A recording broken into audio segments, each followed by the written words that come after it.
Austin, and I'm doing a book talk on Awakening the Sleeping Giant, helping teachers develop as leaders by Dr. Katzenmeier and Dr. Mahler. Awakening the Sleeping Giant examines how teacher leaders model and influence effective practices, how they foster a positive school culture, and impact student learning. This book defines teacher leadership and suggests strategies teachers, administrators, superintendents, and university professors can implement to encourage and grow teacher leaders. Authors Marilyn Katzenmeier and Gil Mahler have decades of experience teaching and researching teacher leadership.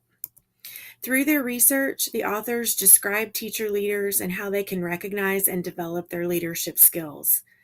In addition, the book describes the impact teacher leaders can have in and beyond their schools. Finally, Katzenmeier and Mahler outline some of the challenges teacher leaders may face now and in the future. The author's research is thorough, and the inclusion of exact thoughts and experiences of teacher leaders make their work compelling. The benefits of teacher leadership for organizations and for student outcomes are thoroughly researched and clearly outlined. The challenges facing schools' sleeping giants are recognized, even though the text stops short of offering promising solutions to those challenges. First of all, the book offers the thorough definition for teacher leadership. They lead within and beyond the classroom. They identify with and contribute to a community of teacher learners and leaders. They influence others toward improved educational practice and accept responsibility for achieving the outcomes of their leadership. The book starts with a description of the evolution of teacher leaders, beginning when the authors began their research in the 1990s. They punctuate their idea that there are a variety of teacher leadership roles with examples of teacher leaders across grade and experience levels. The first chapter encourages teachers to assess their own readiness for leadership. If a teacher or administrator feels she is competent, credible, approachable, and ready to take on leadership roles, there is a 25-question assessment tool to gauge whether her attitudes, values, and beliefs align with those of teacher leaders. Next, Dr. Katzenmeier and Dr. Mahler explain the benefits of promoting and developing teacher leaders. Among the most important benefit is to retain quality teachers in the profession. They encourage teacher leaders to regularly evaluate themselves as leaders and to practice effective listening and empathy skills. In the middle of the book, the researchers describe the evolution of principals from the role of manager to being part of a shared decision-making to the current standard of an entire school, including the principal, as a professional learning community. This organizational structure is necessary for teachers to develop their skills as teacher leaders and positively impact school culture and student outcomes. The ability of teacher leaders to successfully take on the many opportunities for leadership begin with their instructional competence. The teacher leader's personal power comes from the perception of her competence by other teachers. In order to maintain their influence and effect a positive change, teacher leaders must be provided with professional development opportunities to practice leadership skills like negotiating and listening skills, and receive feedback and follow-up support from their peers and administrators. The final chapters of the book describe the challenges facing those in teacher leadership roles and solutions for those challenges moving forward. While teachers may have many leadership opportunities from those involving student activities to school governing roles, there are risks that go along with those roles.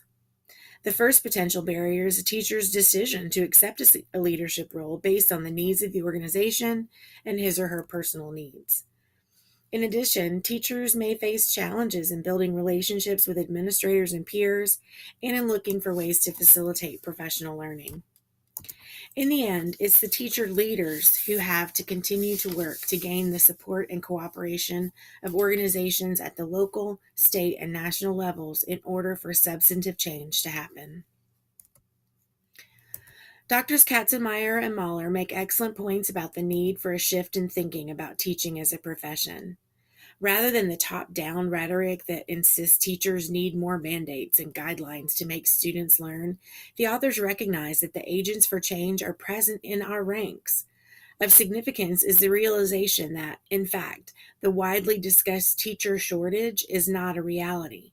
The reality is we are not retaining quality teachers. The author provides assessments and inventories in the text, and they are thorough and prompt reflective thinking on one's practice in order to determine readiness to take on the challenge of teacher leadership. The author's research gives examples of the varying degree of support teacher leaders have depending on the culture of the school and buy-in from administrators.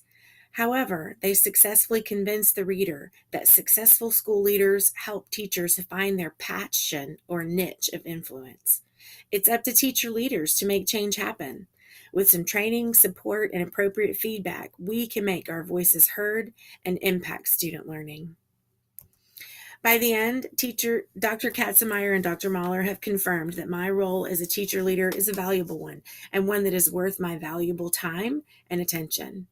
I've never considered a leadership role that would take me out of the classroom, but I can see how my particular set of skills and experience would benefit the push to create change and influence policy.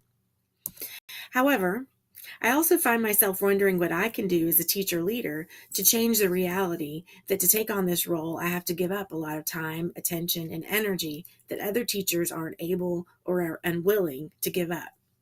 The authors, while affirming and inspiring, confirm the fact that teachers have to give up a lot to become teacher leaders. The authors point to a few states that offer some additional compensation for teachers who take on additional responsibilities. However, those are really more examples of pay-for-play kind of structures. Addressing inadequate and disproportionate compensation for teachers is not the goal of this text. All in all, the author's ample research and work with teacher leaders demonstrates its importance in educational organizations. The changes that have been made over the past 30 years are a result of changes in the way that schools look at teacher leaders. The more teacher leaders can demonstrate that they are competent, credible, and approachable, the more educators they can lead to become teacher leaders who will create change and positively impact student learning. Thank you.